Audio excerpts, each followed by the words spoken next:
ছোট্টু সেদিন আমি দেখলাম যে অন্য স্কুল থেকে টিসি খেয়ে আমাদের স্কুলে এসে ভর্তি হয়েছিল।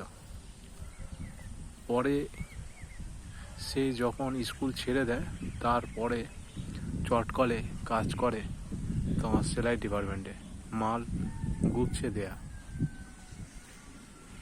তারপরে যখন আমিও সেই জায়গায় কাজ করছিলাম, তারপরে দেখছি একটা মাছওয়ালার সঙ্গে গিয়ে ওলা বলতে মাছওলি যে আর কি মাছ বিক্রি করাটা মেয়ে ছেলে, তার কাছে গিয়ে দাঁড়িয়ে থাকতো। তাকে দেখতাম সেই তার সঙ্গে নানান ধরনের ইয়ার্কি করতো। আমরা গেলে নানান ধরনের গালাগালি আর নানান ধরনের ইয়ার্কিও করতো।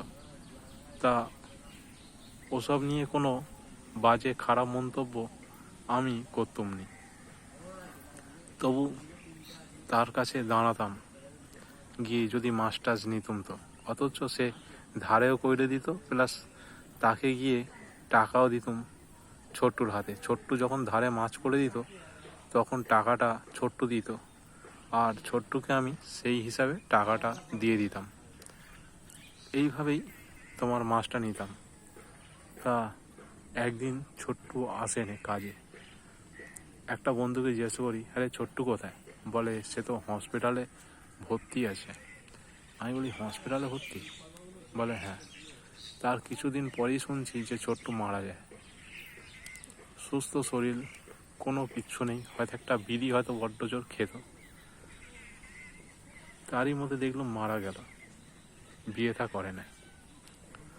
তা যখন মারা গেল তখন আমি আর একটা বন্ধুকে জিজ্ঞাসা করলাম কী হয়েছিল? বলল ওর ক্যান্সার হয়েছিল, তাই মারা গেছে। মরণ যে কখন আসবে কেউ জানে না। তাই জীবনে নিজে যদি আত্মহত্যা করা যায় সেটা হচ্ছে ফেল জীবন খাতা থেকে। আর জীবনে যদি মরণ আসে, তুমি যদি মরে যাও, সেটা হচ্ছে পাস। আর যদি বুড়ো হয়ে যদি মারা যায় সেটাও পাস।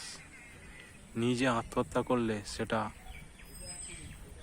দোষ পেয়ে হয়তো ভূত পেয়ে হয়ে হয়তো ঘুরে বেড়াতে হতে পারে, কিন্তু যদি মরণ যদি এসে যদি নিয়ে যায়, তার ব্যাপারটা সম্পূর্ণ আলাদা। সেখানে পাস ছাড়া আর কিছুই হবে না, সেটা হচ্ছে পাস। আর নিজে মরলেই হচ্ছে ফেল।